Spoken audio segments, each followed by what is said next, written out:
E, nesse momento, acolhemos a todos e todas os participantes, professores, aqui nós temos diretores também do SES, aqui eu vi a Gilda, o Augusto Peta, está também a Adriana, a Priscila, também a Elaine, da Propuc, nossa secretária, e estamos num momento importante, onde a agenda do Simpro e da Propuc tem procurado priorizar nesse período eleitoral o debate. Então, nós, para esta tarde de hoje, nós teríamos aí, professor Gilson, tudo bem? Nós pensávamos em um teto até 15h30 para terminar, e o senhor poderia ter aí uma fala aí de 40 minutos e depois a gente debate, né, um momento, o restante, né? O professor Gilson Reis atua há 3 décadas em defesa da educação, da valorização do trabalhador e da trabalhadora e dos movimentos sociais. É professor de biologia, foi vereador na capital mineira. Gilson foi presidente do Sindicato dos Professores de Minas Gerais, o SIMPRO, e é presidente da CONTEE, que é a Confederação Nacional dos Trabalhadores em Estabelecimentos de Ensino. Então, professor Gilson, nós ficamos muito contentes de que esteja aqui nesta possibilidade, né, de uma reflexão. O apresento agora e também apresento a professora Liliana, que também dará as boas-vindas pelo SESP. Professora Liliana é diretora do Simpro e também da Propuc, e aí ela poderá fazer a sua saudação e depois a fala do professor Gilson, se alguém mais do SES também desejar fazer seu momento de acolhida. Obrigada, Silvana. Gilson, nosso querido Gilson, um grande patrimônio, seja bem-vindo, é uma satisfação. Simpro, a Propuc e SES poderem realizar mais essa atividade formativa, uma atividade fruto desse convênio que ambas as entidades possuem com o SES e que tem alavancado sobremaneira as nossas iniciativas, as mais diversas, com os mais diversos temas. Então, em nome do SES, e aqui nós temos a diretora de finanças, a nossa coordenadora, né, de finanças, a Gilda, presente, que você também conhece muito, Augusto Peta, nosso coordenador de formação. Também agradecer a Priscila e a Adriana, que ficam o tempo todo no suporte pelo SES, e a Elaine com a gente também na Propuc, e temos o Bruno Ribeiro aqui presente, que é jornalista do Simpro Campinas. E então o pessoal da comunicação do Simpro entra no circuito para ajudar esse momento a acontecer, que parece fácil, mas está sendo transmitido amplamente pelas nossas redes sociais.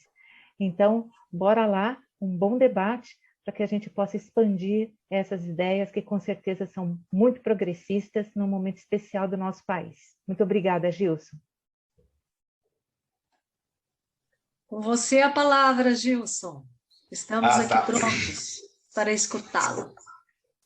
Bom, pessoal, primeiro agradecer aí o convite do Simpro Campinas, entidade querida, né? E eu pensei que eu ia falar aqui para muitas pessoas desconhecidas, mas eu tenho mais amigos aqui do que pessoas que vão ter a relação pela primeira vez. Eu queria mandar um abraço para o Pedro, estou vendo aí, o Pedro está bem barbado, hein, Pedro? Está aparecendo já preparando para Papai Noel, né, final do ano. A minha querida amiga Gilda Almeida, que... Gilda, eu vou aí em São Paulo dia 8, eu vou na sua casa, hein? Tomar um café com você, uma cachaça aí para a gente conversar. Depois do seu tratamento aí, fiquei muito feliz com a sua vitória aí, com a sua garra, sempre como sempre, né? Lili, Conceição, todos aí, obrigado aí pelo convite. Nós estamos aí dando um tempo aqui, nós estamos nessa batalha eleitoral, né? Numa guerra, e essa guerra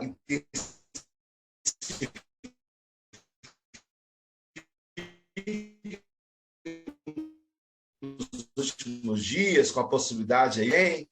Enfim, momentos de muita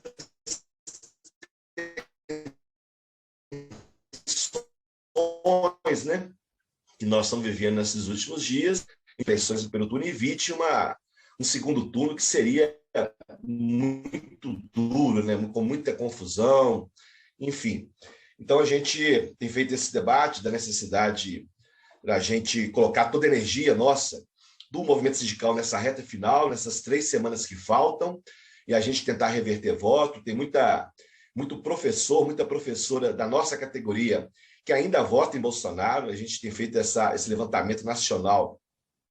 A gente precisaria tentar insistir ainda na busca da mudança desse voto na reta final, principalmente nesse voto útil, né, para a gente poder resolver essa parada o mais rápido possível. Bom, pessoal,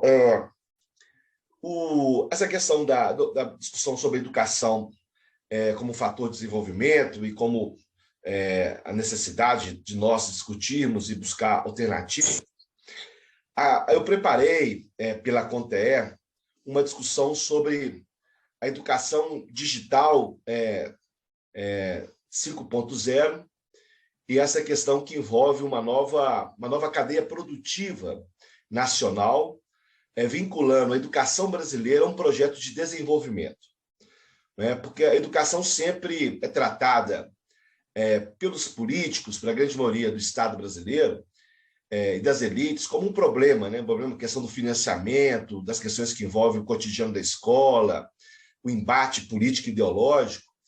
Mas, na minha visão, a educação pode e deve se consagrar como uma alternativa, não só do ponto de vista da inclusão, que é um aspecto da educação, mas também do desenvolvimento tecnológico, científico, de ciência aplicada, enfim, tudo aquilo que envolve a educação brasileira e de uma pátria, de uma nação que queira se desenvolver, e também uma educação voltada para uma cadeia produtiva. Estou falando do setor industrial, setor de produção de bens e serviço, que é uma outra questão que pode alavancar uma parte significativa da economia brasileira e pode colocar centenas de milhares de pessoas vinculadas a esse projeto.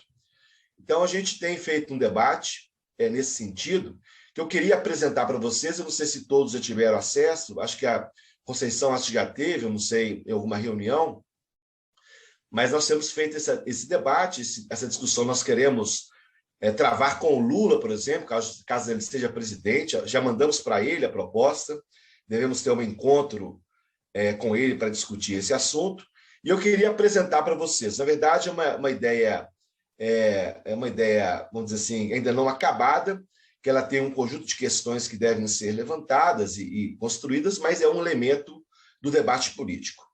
Eu queria pedir para a Adriana colocar para a gente aí a proposta de apresentação, que facilita também a visualização nossa.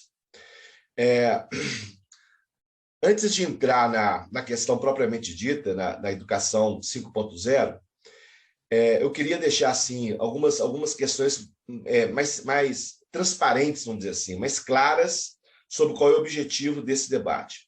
A primeira questão sobre educação 5.0, nós não queremos, em hipótese alguma, criar nenhuma situação de desviar o debate da necessidade do financiamento público da educação, né? Do Plano Nacional de Educação, tudo que envolve o plano, aquelas 20 metas, as 350 estratégias que estão paralisadas desde 2016 no Congresso Nacional, né? Aliás, no Ministério da Educação. Portanto, nós achamos que nós temos que discutir, sim, o Plano Nacional, colocá-lo em aplicação, em evidência. Então, esse debate que nós vamos travar aqui não tem nada, não há nenhuma contraposição às questões que estão colocadas lá. Foi aprovado agora, recentemente, no Senado Federal, o Sistema Nacional de Educação, e nós consideramos que precisa ser aprovado na Câmara dos Deputados, portanto, também não há nenhuma contraposição a isso, né? As questões que envolvem o Sistema Nacional de Educação. Esse debate não tem nada a ver com a necessidade de nós construirmos uma legislação nacional que regulamente o ensino à distância, uma necessidade premente, urgente, nós sabemos disso. Nós estamos acompanhando aí o movimento do setor universitário de São Paulo e as necessidades de uma regulamentação, porque o capital está cada vez mais feroz no sentido de acumular e pagar dividendos aos acionistas, em detrimento da qualidade da educação, estão sucateando a educação para poder garantir êxito ao mercado. Então, esse é um elemento importante também. Pensamos que essa discussão em torno dessa educação 5.0, ela não está vinculada ao debate sobre valorização do trabalho, sobre todos os aspectos, né? Do novo Código do Trabalho, que será necessário para o setor, para os trabalhadores brasileiros. Isso é um tema fundamental. Então, eu queria assim, já trazer alguns elementos. Tem uma discussão que a gente trava também, mas essa questão da educação 5.0 tem a ver com a educação à distância, a educação remota. Não, nós achamos e defendemos a ideia da educação presencial em todas as suas dimensões, em todos os seus níveis de educação. Portanto, nós também não estamos aqui apresentando algo que contraponha à educação presencial. Nós estamos dizendo que é preciso as pessoas terem acesso às questões que envolvem o mundo tecnológico e digital, e isso é fundamental para o desenvolvimento das pessoas, da nossa juventude, da nossa infância, da nossa sociedade. Então, eu queria deixar assim, antes da gente colocar o tema, dizer que há um conjunto de questões que nós não estamos abrindo mão delas. Nós simplesmente consideramos que há um projeto que deve ser debatido em nosso país que poderá, de alguma maneira, ajudar a pensar o país no próximo período. E começaria já essa discussão dizendo o seguinte: se o século XXI, se o século XX foi o século da indústria de produção de bens, né? O século do Fordismo, vamos dizer assim, do toyotismo, né? O século da produção de bens duráveis, o século XXI é o século digital. Ou seja, nenhuma nação do mundo se desenvolverá no próximo período se ela não estiver profundamente antenada e profundamente vinculada a esse projeto de desenvolvimento digital tecnológico. Né? Isso vai ficando cada vez mais claro para nós.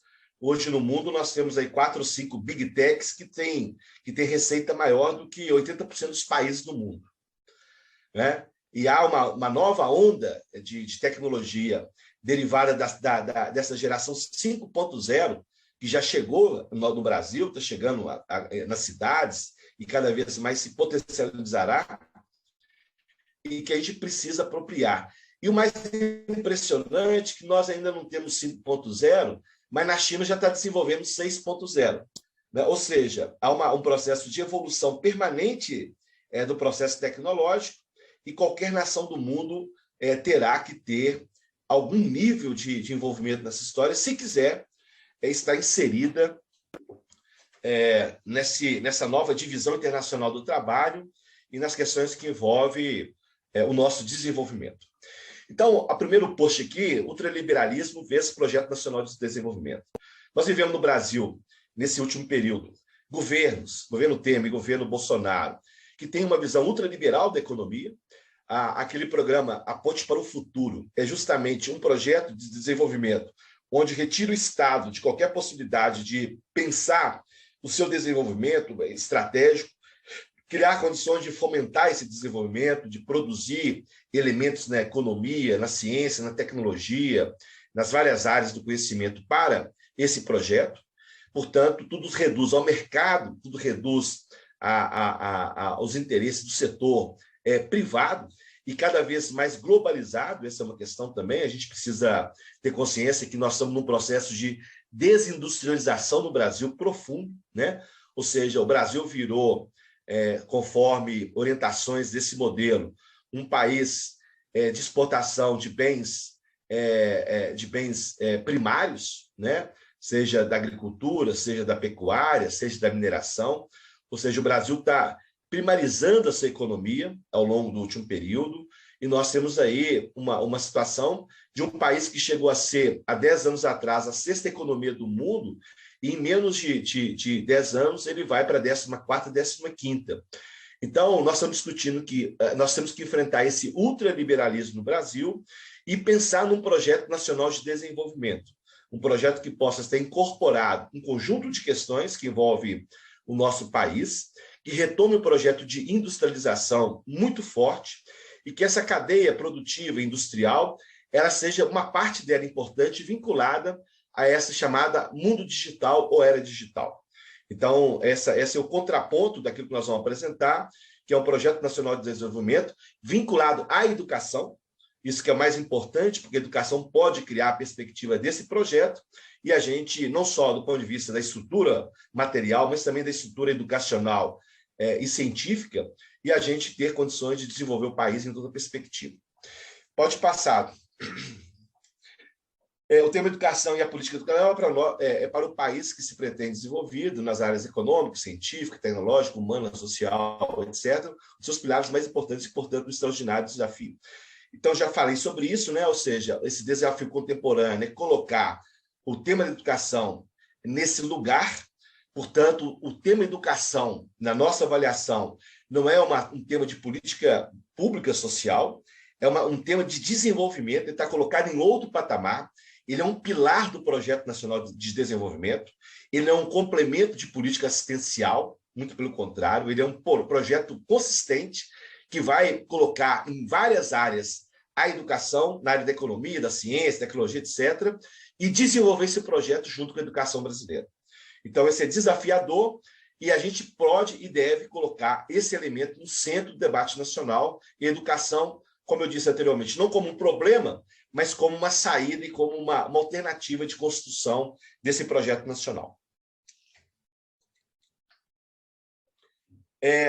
A primeira questão aqui da territorialidade digital, é preciso a gente dizer que, cada vez mais, o processo da territorialização das empresas digitais globais, elas vão assumir um caráter global, principalmente no Ocidente, né, onde nós estamos aqui sob a tutela das grandes big techs americanas, né, e essas big techs elas têm relacionada com o Estado americano, com o Império Norte-Americano, portanto, definindo um projeto estratégico para o Império e para suas economias, e essas economias, e essa economia norte-americana e essas indústrias do conhecimento, né, elas vêm cada vez mais, vamos dizer assim, incorporando aos seus objetivos estratégicos as questões que envolvem a geopolítica, né, e as questões que envolvem vamos dizer assim, o controle sobre os estados nacionais, né?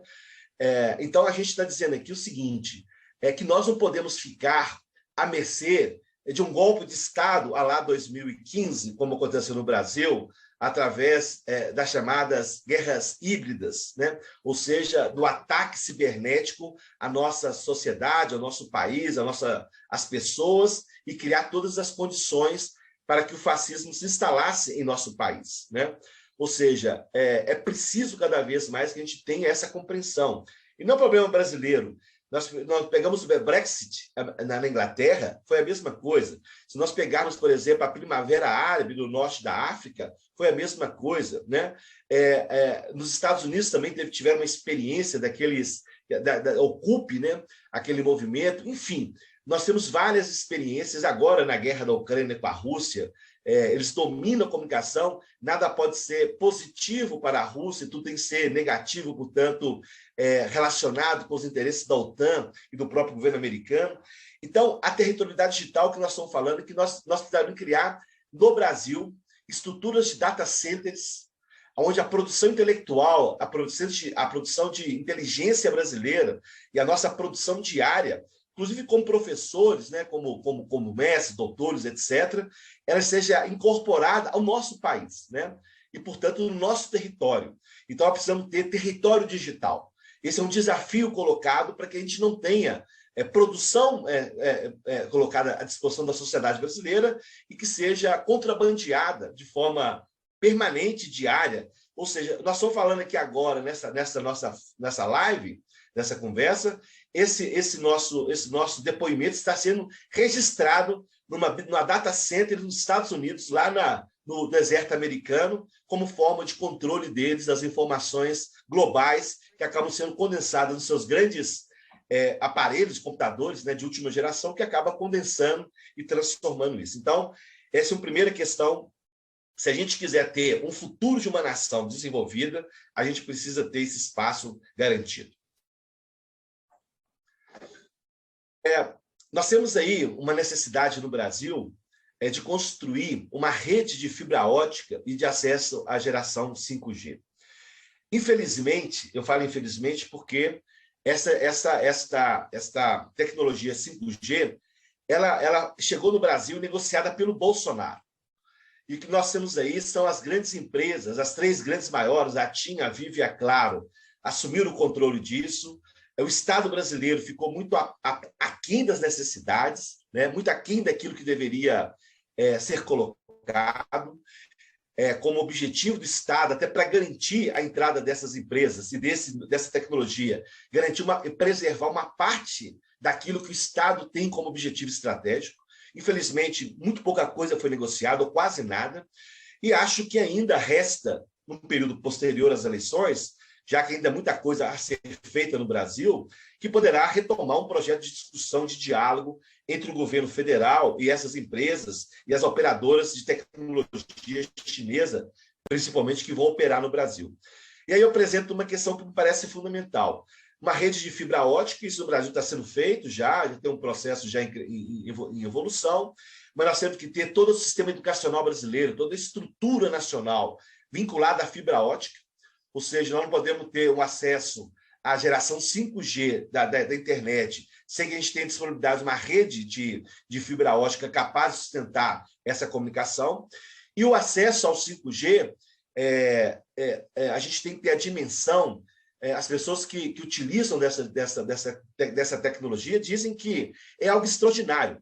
Por exemplo, a velocidade da informação, a velocidade dos vídeos, né? Um conjunto de questões que vão envolver a tecnologia, por exemplo, na área da ciência, na área da medicina, na área da produção da era digital para eletrodomésticos, por exemplo, geladeira, etc. Ou seja, há um conjunto de ações sendo colocadas e essa ação da fibra ótica, da educação e do acesso a 5G, ela deve estar profundamente vinculada a um projeto nacional de desenvolvimento e vinculada a um projeto nacional de educação. Ou seja, ela é decisiva para as próximas décadas aqui no Brasil e no mundo também. Para além da questão que envolve o debate em torno da tecnologia 5G e da questão que envolve os cabos que ligarão essa comunicação para chegar de forma de qualidade para as pessoas, eu penso que nós temos aí, com essa nova abertura do processo de inovação tecnológica, de conhecimento e de mediação desse conceito educacional, nós podemos desenvolver, aí eu falo educação, pedagogos, pessoas, organizações da sociedade, entre pequenas empresas vinculadas a professores, educadores, etc., que poderão construir centenas, milhares, né, de produtos educacionais vinculados a esse novo modelo de educação. Não só na área da produção de conteúdo, mas também na produção de startups, produção de vídeos, de mídia visual, enfim, materiais didáticos, suporte para poder garantir o acesso a essa forma de educação. Portanto, eu penso que esse universo é um universo que, na verdade, eu não tenho muito conhecimento, mas as pessoas que a gente tem conversado com elas sobre esse tema, eles falam assim, mas isso aqui tem uma possibilidade extraordinária, né, para ser produzida. E qual o problema? Se a gente não entra nesse debate, ela vai ser incorporada pelas chamadas gigantes internacionais, que vão produzir tudo, construir tudo.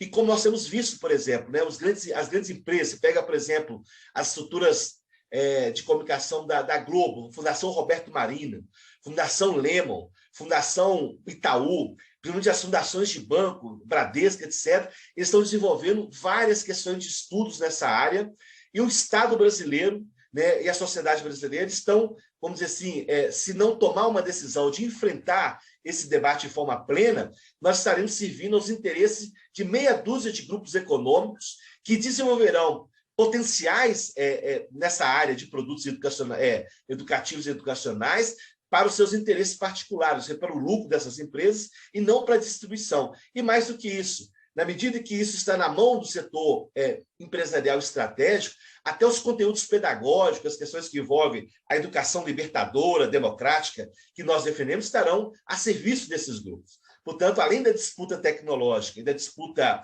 econômica, vamos dizer assim, há também a disputa sobre o conceito de educação que nós queremos para a sociedade. Então, é preciso a gente entrar de forma muito forte para a gente disputar esses elementos estruturantes dessa educação 5.G. Vamos lá. Startups, laboratórios de produção e inovações de conteúdo, nós falamos um pouco disso também.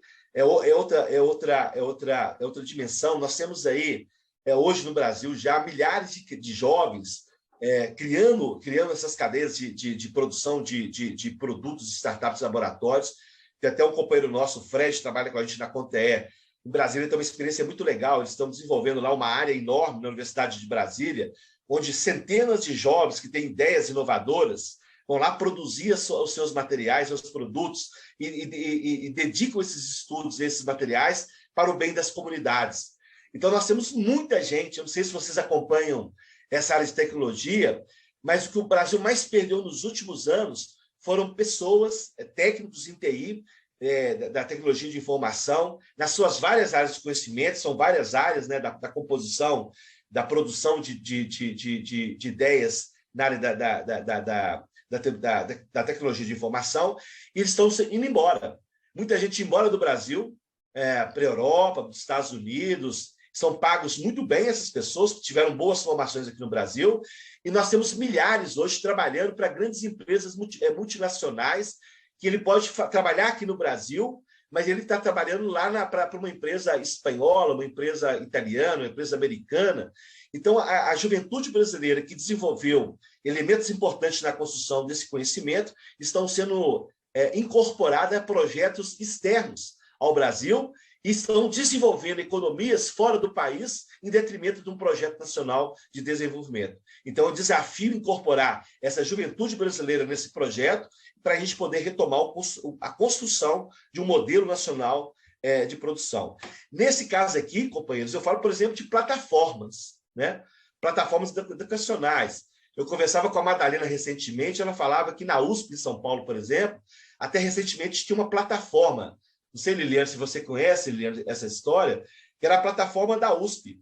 Agora estão usando a plataforma da Google, né? E tem várias escolas de outras plataformas internacionais.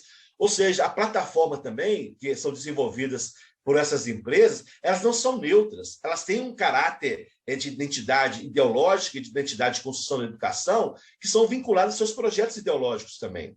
E eu conversei com várias pessoas ligadas a essa área, que é perfeitamente possível no Brasil nós construirmos plataformas que serão vinculadas a um projeto de construção de saberes, de conhecimento, de educação, etc., de ensino, que poderão ser incorporadas. Então, não tem nenhuma justificativa, vamos dizer assim, do Brasil, de nós brasileiros. Nós estamos dando aula aí em plataformas, né, em várias outras plataformas que estão colocadas à disposição, da Teams, etc., e a gente poderia ter plataformas brasileiras para poder produzir e reproduzir os nossos conhecimentos. E nós pagamos milhões de dólares a essas empresas todos os anos, em detrimento do desenvolvimento da nossa tecnologia. Então, esse é um desafio também, e desafios companheiros e companheiras, que estão em nossas mãos. Você sabe que o Brasil teve um desenvolvimento muito grande nos anos 80, nos anos 90, na área de tecnologia. O governo Fernando Henrique Cardoso destruiu grande parte desse parque nacional. E ainda tem alguma coisa de pé ainda, né? No nosso país. Então, é preciso que a gente tenha a capacidade de retomar aquilo que foi esquecido ou foi paralisado e tentar, lógico, com o tempo perdido que nós estamos tendo, mas tentar retomar algum patamar de construção disso aí. Vamos lá. Eu fico imaginando, na medida que a gente vai desenvolvendo a cadeia 5G, estruturas de comunicação fibra ótica, materiais, data centers, toda essa estrutura que eu estou falando até aqui agora, se a gente não tem computadores para que nossa juventude acesse a rede, acesse o conhecimento e acesse as possibilidades N, que serão agora definidas pela geração 5G, e futuramente, e não é muito no futuro, pode ser já a partir da década que vem, a 6G. Nós temos que ter um computador na mão de cada menino desse país. Nós temos que ter a juventude brasileira, ela precisa estar chegando na sala de aula, ela vai fazer a sua matrícula na escola pública. Hoje o Brasil tem 55 milhões de pessoas vinculadas à educação. Ou seja, nós temos aí um universo de 1/4 da população que tem alguma relação com a educação. Ou é aluno, é professor, estão vinculados à educação diretamente. Essa sociedade, essa parte da sociedade brasileira, uma parcela grande delas não tem acesso a computador, não tem acesso à internet, não tem acesso a fazer pesquisa, inclusive, nesse universo digital. Enfim, há uma necessidade. O Brasil, ele pode, nós temos, inclusive, estudos feitos com isso, uma conversa com pessoas, o Brasil pode produzir pequenos computadores com capacidade de acessar a rede, de acessar vídeos, etc., tudo aquilo que é necessário para complementar a educação presencial, né? Ou mesmo o e-books, né? Ou em vez de a gente fazer milhões de livros, destruir milhões de toneladas de árvores no mundo, no Brasil principalmente, dá para produzir livro, nós poderíamos fazer e-books, né? Que estariam disponíveis nessas plataformas, nesses computadores. Então, o aluno, quando matricula, ele ganha um computador do Estado brasileiro. O professor, quando vai dar aula, ele vai ganhar um computador, ou seja, seria uma inclusão digital de todo o universo brasileiro. Imaginar, pessoal, que nós podemos produzir um e-book, um computador, por $100, né? Enquanto que eles gastam bilhões com livros, com estruturas, que favorecem as grandes editoras, é lógico, isso é um controle. E, mais uma vez, esses produtos, esses conteúdos que serão desenvolvidos nos livros pedagógicos, nos livros didáticos, na própria produção de vídeos, né, de produção digital, de mídia digital, isso todo pode ser produzido por milhares e milhares de pedagogos, professores, no nosso dia a dia. Quanto nós não produzimos de conhecimento e distribuímos nas escolas de forma gratuita.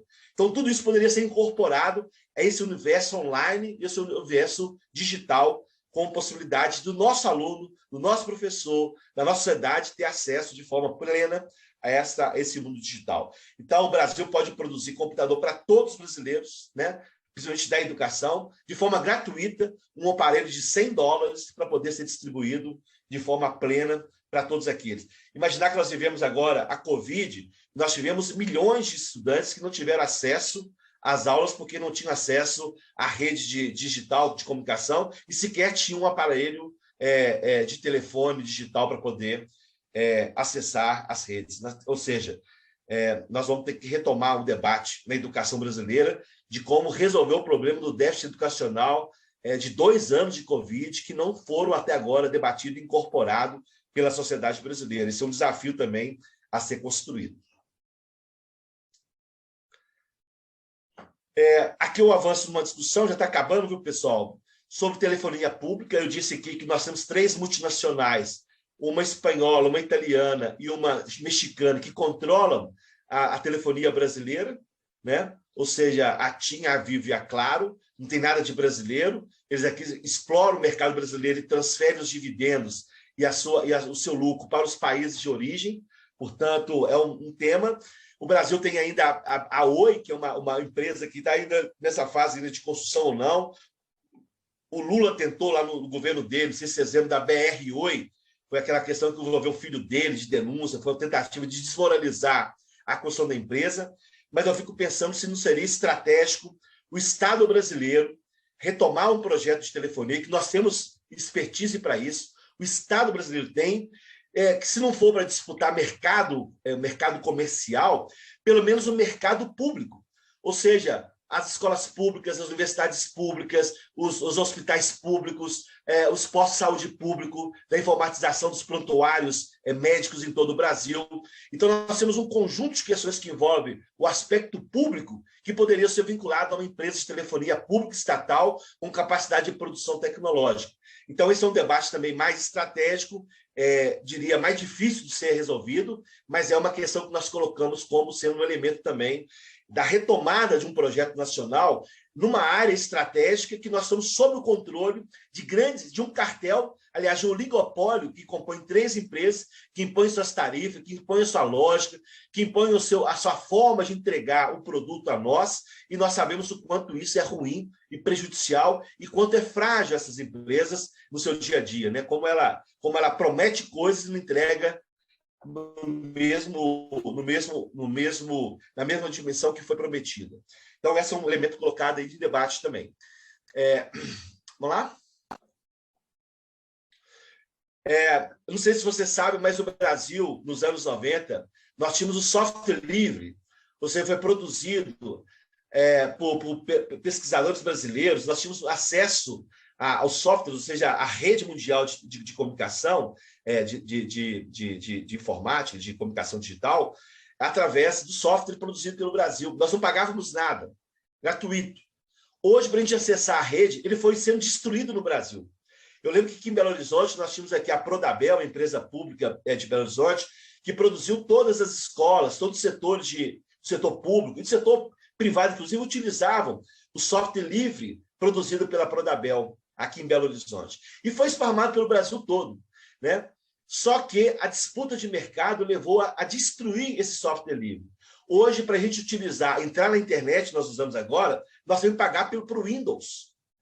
E todo ano nós temos que pagar. No Sindicato de Professores, eu lembro que nós usávamos aqui em torno de, 150 computadores, a gente pagava uma fortuna anual ao Windows para poder acessar a rede através dessa plataforma. Então, nós temos tecnologia, nós temos produção, nós podemos colocar à disposição do povo brasileiro, da educação, da sociedade, e nós compramos tecnologia americana e pagamos em dólar e transformamos essa comunicação em dinheiro volumoso para os interesses dessas grandes empresas multinacionais. Isso aqui é uma tecnologia que nós dominamos, que foi colocada em segundo plano pelos governos anteriores, e hoje nós temos que retomar a discussão do software livre como um elemento também estruturante desse mundo digital brasileiro. Passamos. Isso aqui nós já falamos de nuvens e data center lá atrás, sobre a questão da questão geopolítica, da questão que envolve o aspecto nacional do domínio dessa comunicação e também do domínio da nossa produção científica, intelectual, etc. Então, nós precisamos ter armazenamento, processamento, todos os dados disponíveis, e ainda avança na discussão. Por exemplo, a China, ela tem, por exemplo, o seu Facebook, ela tem lá as suas plataformas, para evitar que essas plataformas ingressem nos seus países, provocando guerra híbrida, essa coisa toda. Esse é um outro desafio, né? Não só da data centers, mas também de produzir instrumentos capazes também de proteger, em parte, a nossa sociedade e a nossos interesses estratégicos, né? Então, data centers é isso, a gente poderia fazer grandes data centers e construir a nossa identidade de produção tecnológica e científica no Brasil.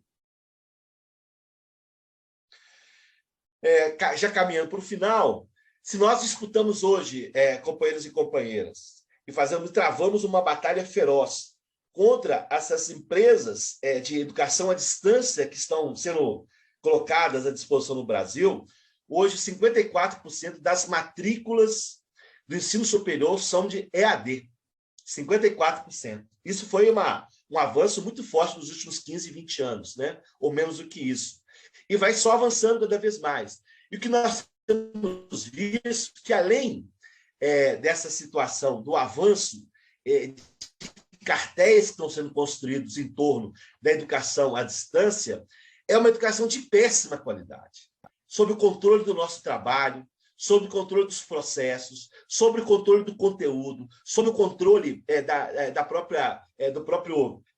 da base curricular.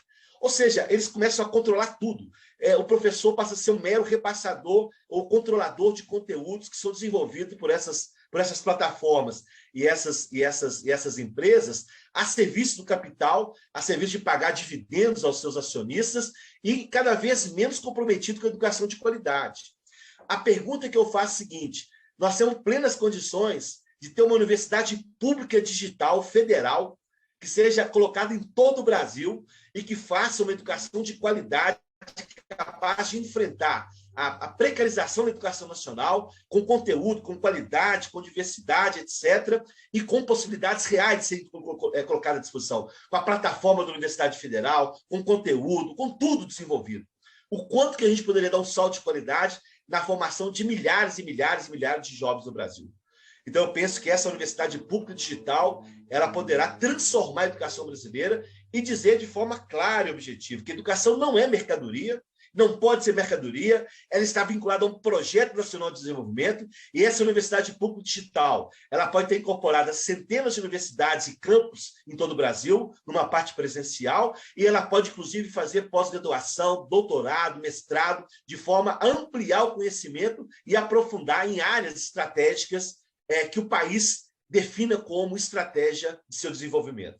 Então, acho que isso é um elemento central também desse debate, e isso é perfeitamente possível fazer no estalo de dedo, com uma decisão política, lógico, confrontos políticos contra essa estrutura montada no Brasil nos últimos anos, que precisa ser enfrentada em determinado momento da nossa história. Bom, pessoal, então é isso aqui. Então, resumo é isso.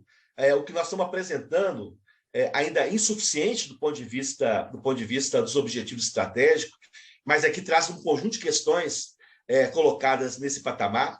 Em cada ponto desse que eu coloquei aqui nessa discussão, ela pode ser potencializada com seus grupos respectivos de desenvolvimento em cada área dessa, né? E cada área dessa pode desenvolver outras questões, ou seja, é um universo infinito, eu diria, de possibilidades e potenciais, né? Que está a serviço, que poderá estar a serviço da sociedade brasileira e da educação, e do nosso projeto de desenvolvimento nacional. Quando eu falar dos 55 milhões de computadores que serão distribuídos, imagina quanto que distribuídos, imagina quanto que isso potencializaria uma indústria nacional de computadores, né? Quanto isso ajudaria a desenvolver um projeto estratégico, né?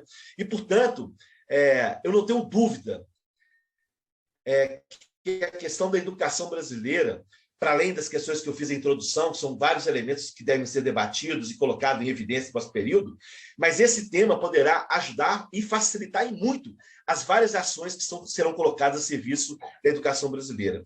E o mais importante disso, se a gente não entrar nesse debate, se a gente não desenvolver esses projetos tecnológicos, científicos, vinculados à área da ciência e tecnologia, o Brasil será um país ainda mais atrasado do que foi no século XX na questão da indústria. Porque na indústria ainda nós incorporamos as chamadas grandes indústrias automobilísticas internacionais, mas havia um projeto, por exemplo, da produção de materiais, de estruturas do carro produzido aqui no Brasil. Né? Você tinha motores, você tinha a COFAP, você tinha vários elementos de um carro que era de produção nacional. O Brasil incorporou a indústria mundial, mas incorporou elementos da indústria nacional na produção, por exemplo, de automóveis e outras áreas também. No caso da tecnologia, a gente não está incorporando nada, nós estamos simplesmente sendo serviçais aos interesses das transnacionais e do Império Norte-Americano, que tem interesses estratégicos nessa discussão, e nós estamos ficando para trás, com capacidade, como eu disse anteriormente, de produzir muitas coisas que já foram, inclusive, produzidas no Brasil. E a gente precisa colocar esse tema em evidência. Né? O século XXI, como eu disse anteriormente, é o século digital, e a gente precisa colocar o Brasil nesta onda. Como eu disse também, nós estamos atrasados, infelizmente, estamos atrasados, mas é melhor estar atrasado e iniciar um processo que cria alguma perspectiva de futuro, do que não iniciar nenhum projeto que venha a se constituir como alternativa no curto e no médio prazo ao Brasil e à sociedade brasileira. Então, um pouco disso aí que eu queria deixar para vocês, e a gente colocar esse tema aí em debate, ver como a gente pode ajudar a aprofundar essa discussão. É isso aí, pessoal. Obrigada, Gilson. Que ótimo. Você nos trouxe aqui um debate realmente pertinente. Esse tema já veio em outras atividades nossas, sempre aparece a questão do EAD, sobretudo, mas você nos trouxe num patamar, a reflexão num patamar de estratégia política, econômica, de enfrentamento, aquilo que realmente vai balizar o poder nos próximos anos, décadas, né? e que coloca, de fato, a questão da soberania para o Brasil, diante da questão tecnológica que é determinante, que vai ser, não só vai ser, mas que já é, né, determinante para o país. Então, muito obrigada, aí, muito claro aí a síntese. A gente sabe que é pouco tempo, né, que você gostaria, mas agora temos mais aqui, quase aqui uma meia hora para a gente debater, e eu peço aí aos professores que possam se inscrever no chat. A Liliana pode acompanhar aí para chamar a atenção aí daqueles inscritos. Por enquanto eu vejo aqui a Daniela.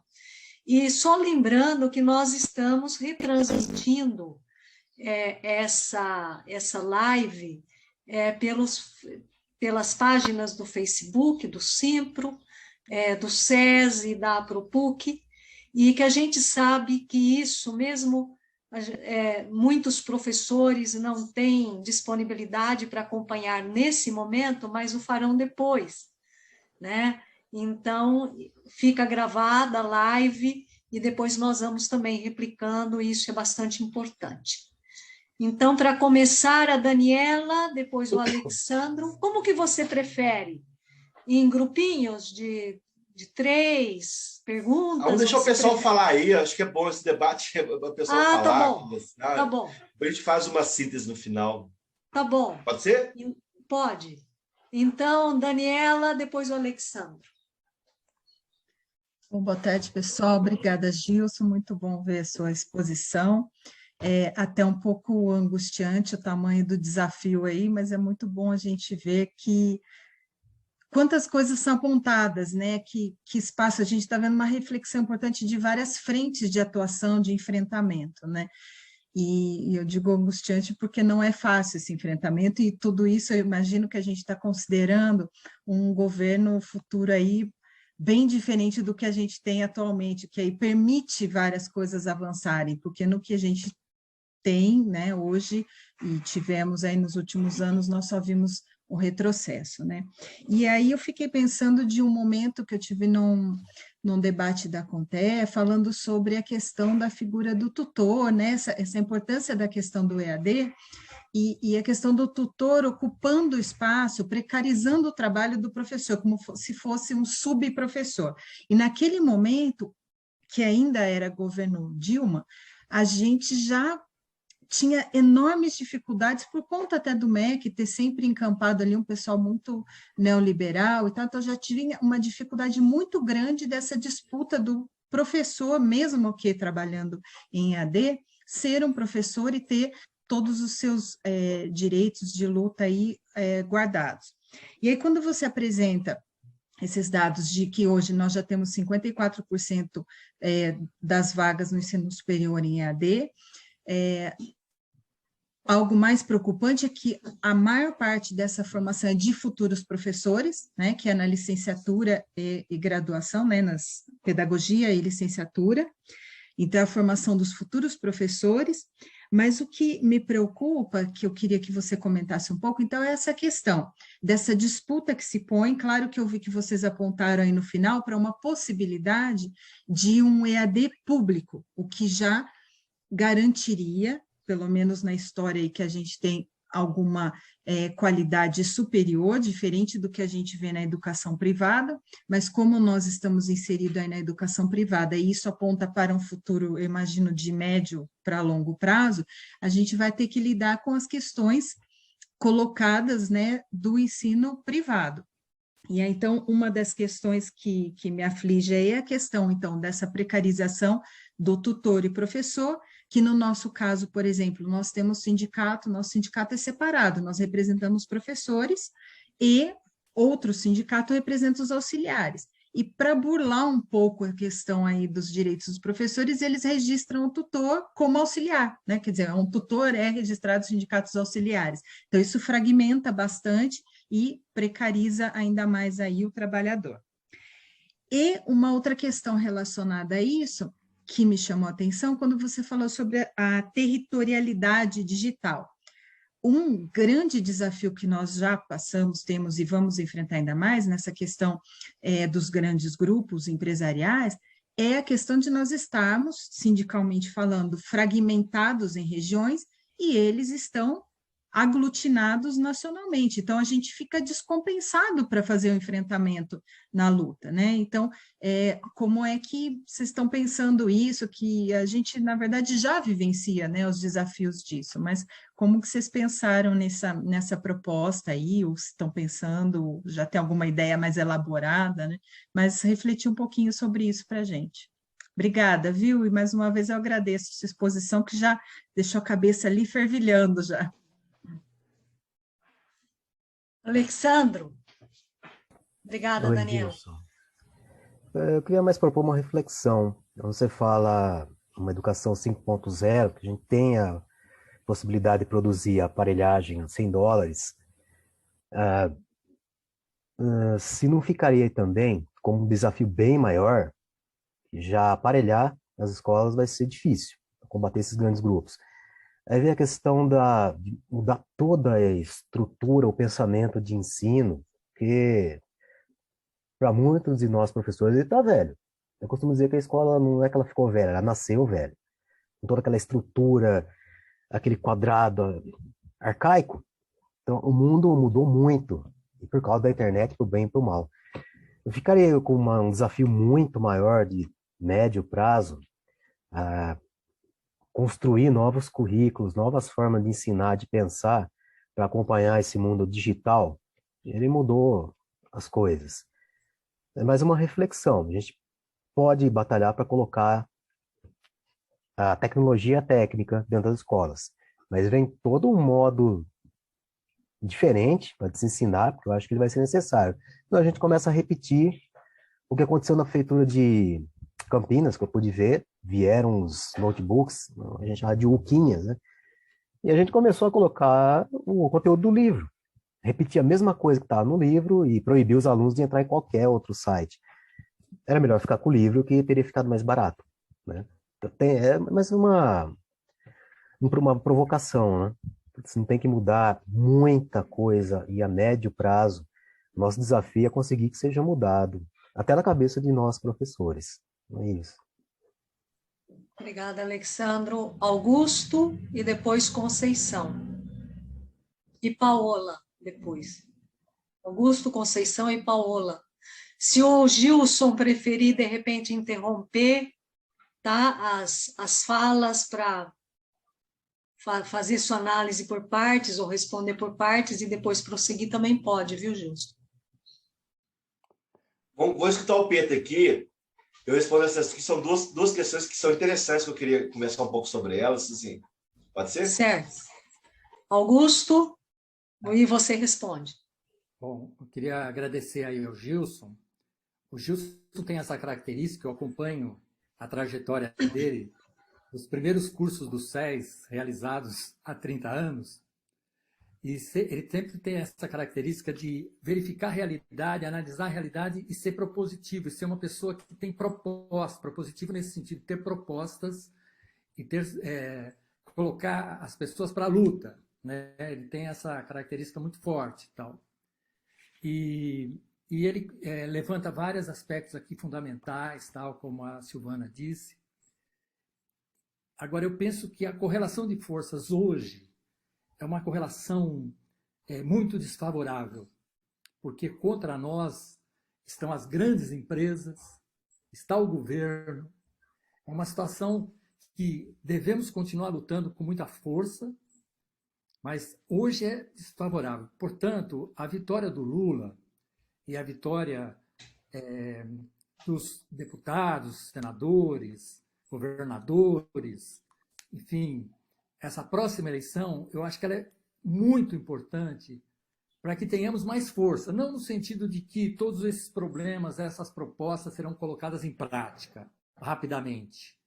Eu acho que é difícil que isso venha a ocorrer, mas aí nós teremos mais condições de pressionar com um governo mais aberto, porque o Lula tem essa característica, e eu lembro dele dizer, olha, gente, é importante vocês pressionarem o governo, porque pressionando o governo ele tem condições de, diante dos empresários, dos grandes grupos, ele tem condições de enfrentar, porque ele tem por trás dele o movimento, os movimentos sociais, o movimento sindical e tal. Então, isso que eu vejo, que a vitória nessas eleições muda a correlação de forças. E isso empurraria para que estas propostas todas na educação e nos vários outros setores pudessem ser, mesmo que fossem relativamente, que fossem aos poucos, mas que fossem sendo implementadas. E a gente vai saindo desse quadro tão negativo, tão difícil que nós vivemos, em que o movimento sindical levou um golpe muito forte a partir do governo Temer, né? Então é isso, essa reflexão tal. Depois eu gostaria que o Gilson também comentasse um pouco.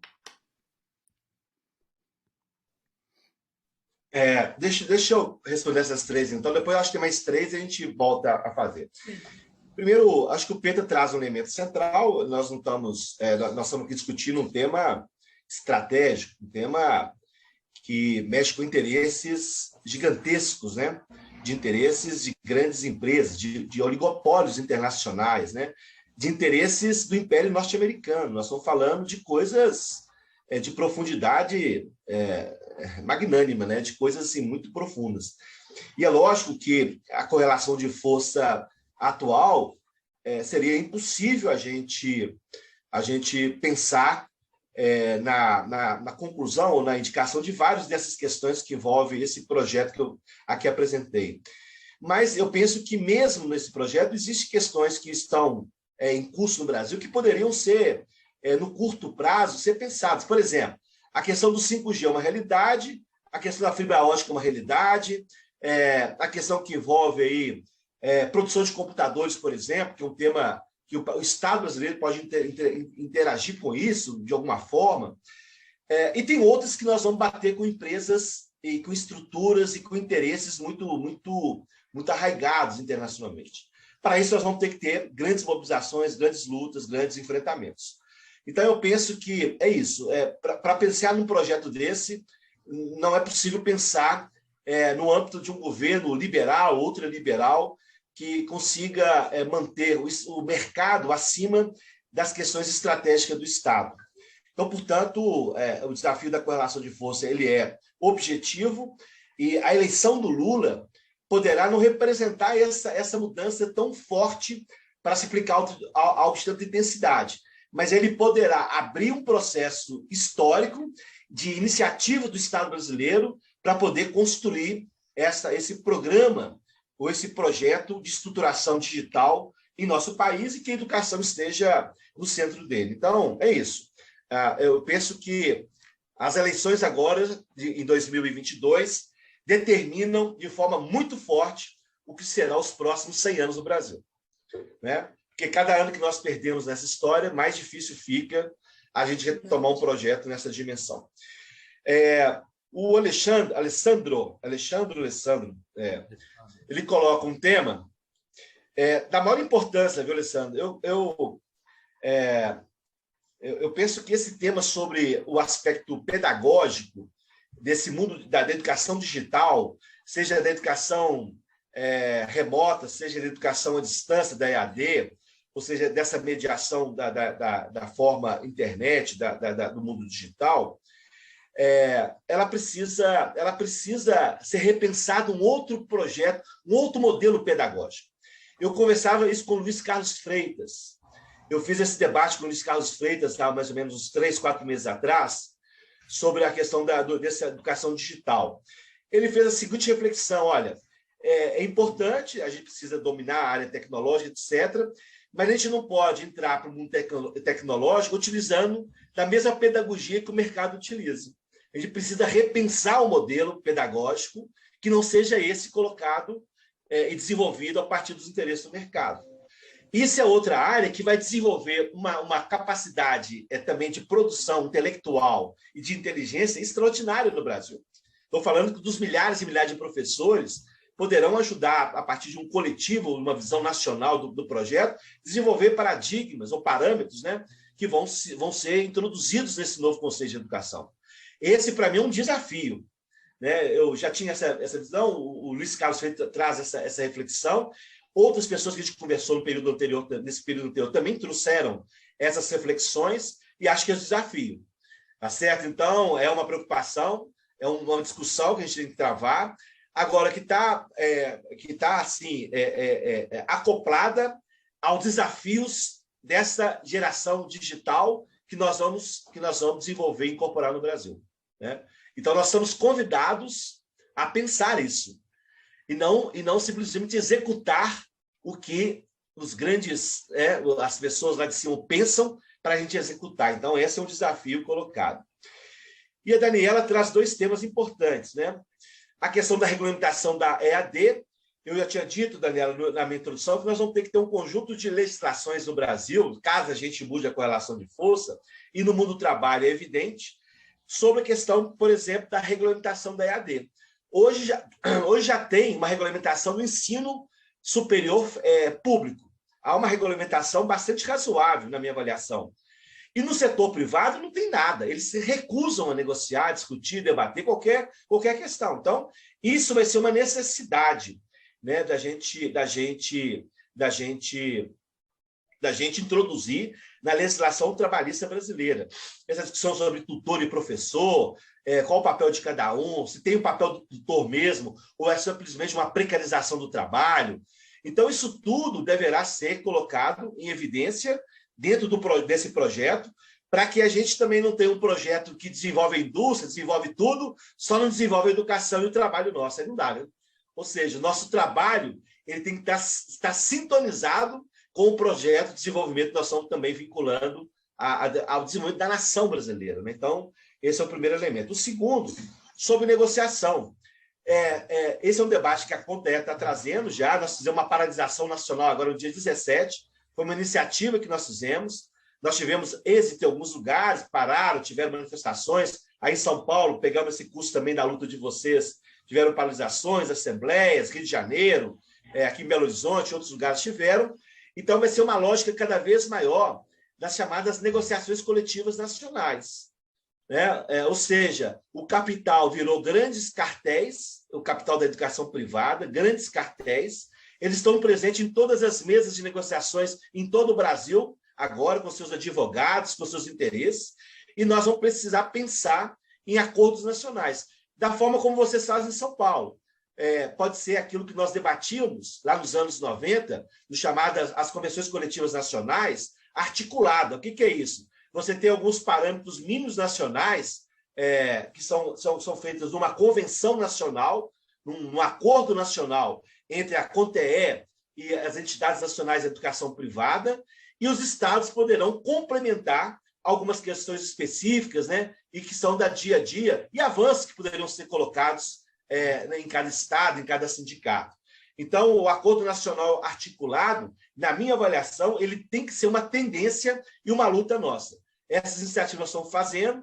Nós vamos fazer um seminário o ano que vem na CONTE, ganhando as eleições agora, para discutir esse tema. Quero fazer um debate aprofundado sobre isso, e nós temos que ganhar mentes e corações, que há muita disputa, meu sindicato, o que negocia, o que faz. Não, nós temos que pensar na categoria como um todo hoje, por exemplo, na EAD, nós temos gente lá no Amazonas dando aula lá para o Rio Grande do Sul, né? E o salário dele é um salário precarizado porque ele não tem um contrato nacional que garanta minimamente a renda e a vida dessa pessoa, desse trabalhador. Então, a tendência é uma discussão nesse nível de negociações coletivas nacionais, articuladas com os estados, que tenham parâmetros mínimos de direitos que deverão ser consagrados nessa convenção. Me parece, só para concluir esse tema, que o debate com Lula, está sendo travado com Lula, ele caminha nessa perspectiva de que os grandes grupos de trabalhadores econômicos, setor bancário, setor metalúrgico, setor educação, etc., tenham convenções coletivas nacionais e que tenham, para além da CLT, essas coisas todas, mas que tenham esses direitos consagrados nacionalmente, porque essa estrutura passa a ser considerada nacional. É um desafio também colocado para o próximo período. Obrigada, Gilson. De acordo com o tempo que nós temos aqui, nos impõe, creio que, encerrar as inscrições. Então, nós temos aqui o pedido da Conceição e da Paola, e depois o Gilson ele encerra após a fala das duas. Eu peço que sejam breves as perguntas.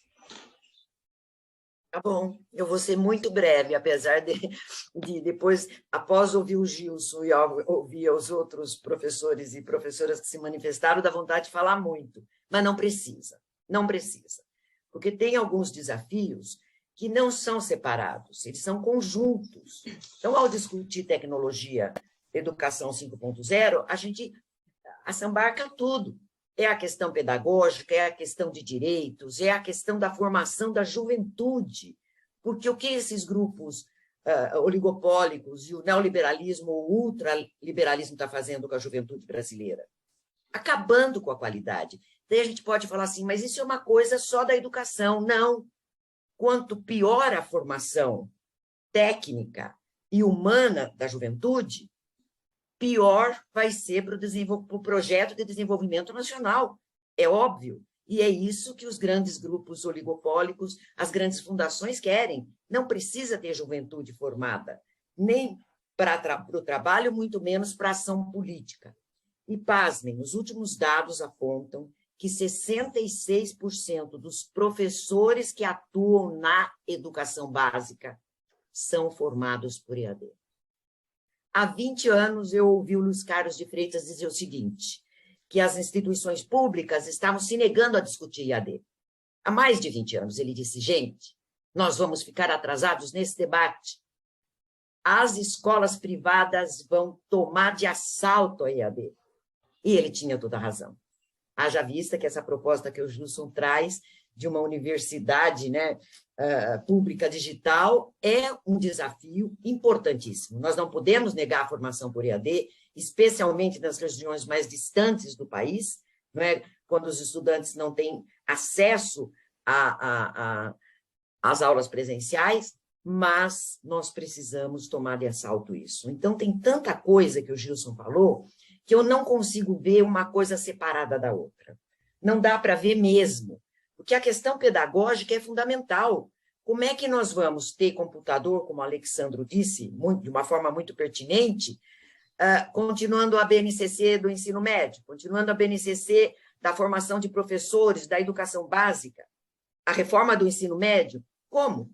Não é? Então, realmente, é um desafio a educação 5.0, mas aliada a todos os nossos as nossas outras demandas. Para encerrar, sexta-feira agora, nós temos a segunda audiência no Tribunal Regional do Trabalho da campanha salarial da educação superior, Gilson e demais presentes.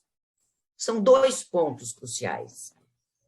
É a recomposição salarial, a perda inflacionária, e o segundo, regulamentação da educação à distância ou do trabalho à distância, que os patrões se negam. E pode ser que na sexta-feira, em não chegando no acordo, vá para julgamento.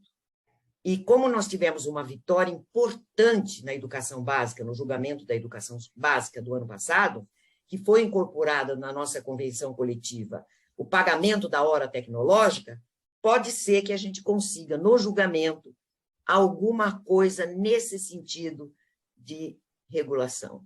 E isso é importantíssimo para a campanha salarial nacional, né, Gilson? Para esse desafio que você é pioneiro nisso, Gilson.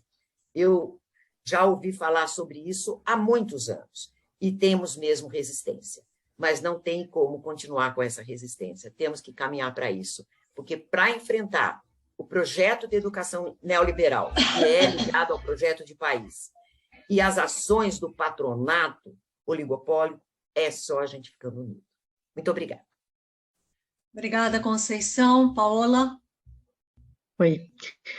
Na verdade, assim, eu queria só trazer uma sensibilização para essa discussão, porque a gente precisa lembrar que existe a Univesp e que existe a Universidade Aberta do Brasil.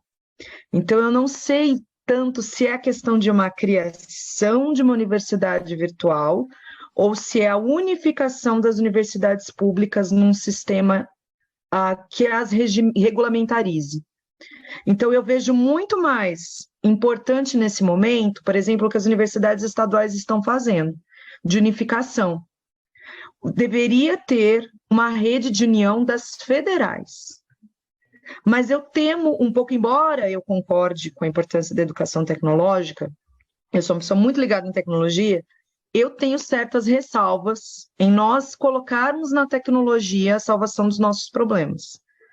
Então, eu acho assim, por que não fortalecer as universidades federais com centros tecnológicos, né, regulamentados, unidos, sim, com dispositivos próprios, abertos, com internet para todos, mas eu não sei se criar uma universidade virtual não vai enfraquecer as que já estão carentes de recursos.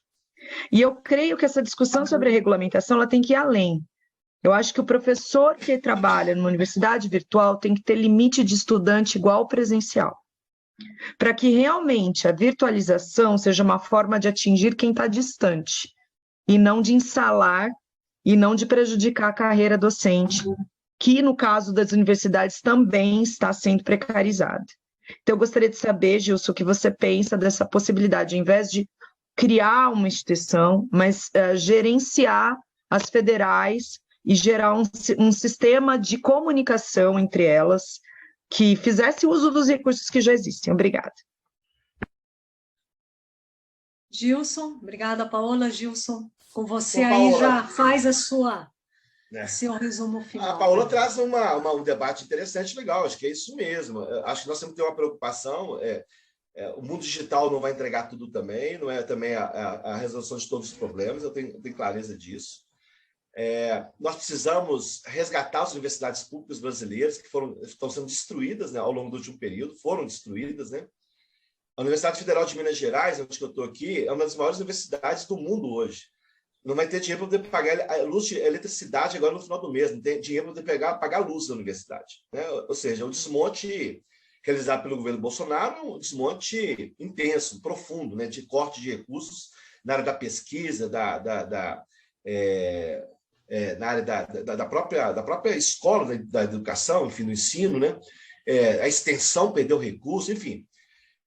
Eu acho que é um tema que nós vamos ter que fortalecer as universidades, não tenho dúvida disso.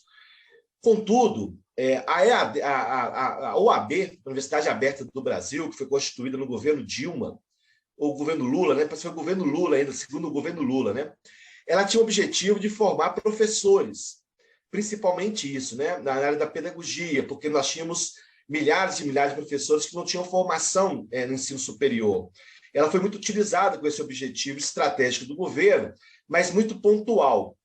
O que eu estou colocando aqui é que nós deveríamos ter uma universidade ampla, de engenharia, de tudo. Uma universidade que tenha um universo de formação amplo. Algumas áreas, vai ter que ter ela pode ser feita à distância, em EAD, mas terá a referência presencial nas suas estruturas de universidades, né, nas universidades espalhadas pelo Brasil afora. Mas eu penso que a EAD, a UAB, Universidade Aberta do Brasil, ela foi insuficiente e ela foi, na verdade, colocada... Nem sei se ela funciona hoje direito, eu não tenho muitas notícias sobre o que está ocorrendo nessas universidades hoje, né, já que ela está sendo socateada na sua totalidade. Agora, eu penso que esse tema ele precisa ser também trabalhado com muito cuidado, com muita parcimônia, vamos dizer assim, né? Porque você pode julgar essa universidade constituída ao longo dos últimos, sei lá, 70, 80 anos, fora para poder construir um modelo novo que, às vezes, não vai comportar uma produção que a gente queira para o país. Então, as duas juntos, né?